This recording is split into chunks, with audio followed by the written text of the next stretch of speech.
All right, welcome back, everybody. Gonna be continuing my discussion about all the bands that have helped kind of shape me into the musical fan that I am today, as I said in the last time. And to start off this, oh, excuse me, before I begin, just a quick reminder, if you didn't catch it at the top of the first segment, to all the Iona Gales out there and anybody else who is interested in this. This Wednesday, October 9th, the Council of Greek Governance presents this year's Box City event, which will be hosted from 9 p.m. until 12 a.m. After this time, Campus Minister Carly Brainerd will be taking over the event, which will go much later into the night. So stop by to help raise some awareness and end the stigma surrounding the homelessness population of the world. It's a really good cause. It's a good event, and it's a good way to get involved on Iona's campus if you're looking to do something to kick off your college career of getting involved, because it might sound cliche, but it's true that the most important part of college is getting involved on campus. So be sure to check that out. Now, as I was saying, back to the topic of rock radio, um, another band, probably, I think it's safe to say one of the most popular bands on this list here that helped kind of reshape and remold my musical taste to be more expansive in terms of what I enjoy is The Strokes. A lot of people love The Strokes. A lot of my friends, who I didn't know this until after I got into them, started playing them at parties, would compliment me on it. I play it in the car if people were in it, and they'd compliment me on it. Um, they just have a really big following, and I always knew they existed, but it was only like that was extremely peripherally. Like I never really gave them much of any thought at all. And the biggest reason for that is because growing up in my house, I think it's safe to say almost 100% of the music I listened to and the music I started to enjoy because of that was what my dad played. It was just classic rock, just, the 90s rock that I love, all kinds of rock music. And for the most part, except for maybe an exception here or there that he liked and I didn't, I just kind of took the ball from him and ran with it. Everything that he played, I would play too. Everything that he liked, I ended up liking too.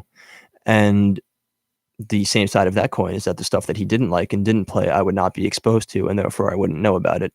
And one such example of this is the Strokes. And after I started to get into them and ask my dad about this, he would always say that it wasn't outright dislike, it was just kind of indifference. They're just kind of there for him. But his biggest gripe with them was that he felt they were very overrated. And I can't claim to know if this is true or false because their first album came out in, I believe, 2001. So I was but an infant back then, and I didn't have the mental capacity to understand if the Strokes are overrated or if that's just one person's opinion on them. But regardless of that, whether or not that's true or whether or not you hold that opinion yourself, I didn't grow up listening to the Strokes. And so that was kind of just not within my musical hemisphere until I met somebody and hung out with somebody for a brief amount of time where music was a common interest there. And so we'd talk about the bands we'd like. And she mentioned one of her favorite bands being the Strokes. And so I told that story about, I don't really listen to them. I think my dad thinks they're overrated. And so I can, in hindsight, really thank this person for not just taking that lying down and being like, no, that's not true. You got to listen to the Strokes.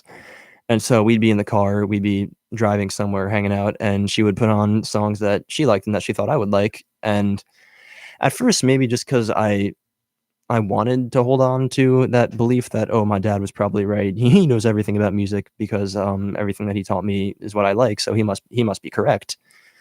So maybe I just mentally kind of wanted to not like the Strokes or wanted to be like, yeah, they're okay. So at first, that was my initial perception of them. From their first album, Is This It? I was played a lot of songs on this album to listen to, and maybe I didn't give them a fair shake. I think I did, honestly. I think maybe I just at first genuinely wasn't impressed because it wasn't typically what I listened to, so my brain had to take a minute to get loose of those musical moorings that I'd locked it into and accept the Strokes for this cool sound because it is. And so after the fact, after this person played me all this stuff and I was just okay about it, I would go back and listen to it more, listen to it on my own, and have more exposure when hanging out with this person who was trying to push the Strokes on me. And it worked, I guess you could say. It's kind of as simple as that. I started to like the sound more and more. I found things to like about it. I think um, I play a little bit of guitar myself, and I think listening to certain songs that aren't overly complicated, it's just a simple, fun sounding riff. I know for me personally, if anybody else who also plays a guitar finds this, if you hear a song that's like that and you're like, oh, I could play that, that kind of adds a bit of a charm and adds a bit of value to it because it appeals to the other musical part of your brain. That's the part that wants to make it yourself and not just the part that wants to listen. And so because of this, I started to appreciate them a bit more and more. And over an extended period of time, I kind of let mostly just their first album at first. I kind of let that come in and I let myself become a fan of that. Then I would jump onto the next one and just scroll through and find songs that I liked. And I found pretty quickly that for the most part, I think the Strokes are one of those kinds of bands akin to say like Green Day, where even if their song that you're listening to isn't like a super mega hit, it's liable to be a fun, catchy, like 2.5 minute rock song. And I find that Green Day dabbles in that, and I find that the Strokes also dabble in that. So odds are, if you pick any Strokes album off the shelf and hit shuffle on it, you're gonna find a song that you're gonna want to listen to. And you know, they're not. I wouldn't put them in my all-time favorite band still. And I think Julian Casablancas is a bit of a weird guy because his current, I don't know if it's actually still current, but his spin-off project, The Voids, does not work for me. But overall, there was definitely something there with the Strokes that appealed to me, and now I have a handful of their songs on repeat like all the time, and I can't believe I didn't appreciate them enough, and still can't claim to know if they were overrated or not back in their heyday. But now here in 2019, they're still playing shows. I don't know if they're working on music, but I can consider myself a fan of them, and I'm very thankful for that. Uh, Another band, more like the Strokes in the sense that it's more straight up rock than say like old bands I just discussed, like Level Up the Beths and Ween, which put their own kind of indie-ish or just outright odd spin on stuff, was Greta Van Fleet. And similar to the Strokes, you've probably heard of them too, or at least I hope you have, because they're really good. They're basically just well, before I say that, I know that can be a controversial topic for some people. I was about to call them Led Zeppelin 2.0, and I know that makes some people sad because a lot of people wish that they wouldn't copy Led Zeppelin because they think it's ripping off Led Zeppelin, and then a lot of people wish they wouldn't copy Led Zeppelin so much because they want Greta Van Fleet to have their own sound. And whether you belong to Camp A or Camp B in that regard, I personally am kind of whatever about it. The reason I was about to say that is because the lead singer sounds eerily similar to Robert Plant of Led Zeppelin. And, personally, I think if you have that ability, you should flaunt it and use it. So I don't really care if they sound like Led Zeppelin. Quite frankly, I think a lot of bands today should try to sound like Led Zeppelin, but that's just me. I'm very biased. The show is called Rock Radio, for crying out loud. But anyway, I found out about them when I was with my friends from home, driving to the mall in the car, and two of them said to each other, asking if they'd heard of this band called Greta Van Fleet. And I hadn't. I was like, oh, that's a funny name.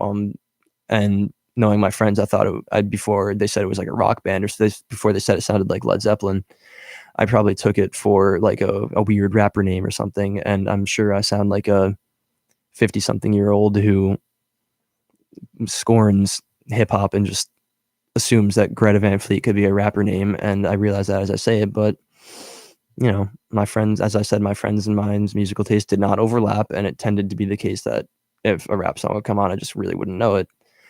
And then my friend Brandon, I believe it was, said that to me, knowing the classic rock fan that I was, said, oh, they sound like Led Zeppelin. And that really caught my attention because the idea of any band in the 2010s sounding like Led Zeppelin is kind of a foreign concept, honestly. Like, no one, first of all, it'd be difficult to emulate them, and regardless, and nobody was really trying. And so then these 19 and 20 something kids from Michigan, so people like our age, me and my friend's age, just rocking out so hard and putting out an album of songs that just sounds like a lost Led Zeppelin album, like the songs that they made that you never heard. And I was just kind of starstruck, and I went and told my dad about him because my dad worships the ground that Led Zeppelin walks on, and we share that musical connection where we talk about stuff like that all the time. So I asked him. Even I asked people who like didn't really care for rock music, like my siblings. I would ask them, "Have you heard of Greta Van Fleet? I know you probably don't care, but they sound a lot like Led Zeppelin, and it's kind of scary in the best way possible. So you should give it a listen. And I've noticed that I think over time that they've definitely caught fire and become very much a part of the mainstream, which makes me really happy to see, because that's not really an easy thing to do for a straight up rock band in today's day and age, when rock music's just not the predominant form of popular music. So to see a band be able to do that, really, as a rock music fan through and through, gave me a lot of happiness and a lot of hope that other bands can do that too. And they've just been steadily increasing in popularity. They did an SNL performance and played a song, after which, like the next day, even immediately, I started hearing that song they performed on SNL on Sirius XM on the radio. And they just released a new single a few weeks ago, I think, for a movie coming out. So it definitely seems like they're here to stay, and I'm very happy about it. And if somehow you're a Led Zeppelin fan or just a rock fan and don't know about them, I think it's kind of necessary that you check them out right away.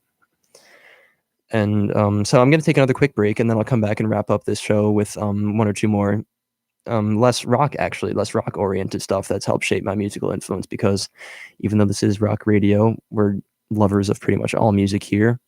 And I myself can't claim to strictly like only rock music. And there's been a couple of influences on me outside of that genre that I think I should talk about. So I'll be back shortly with that.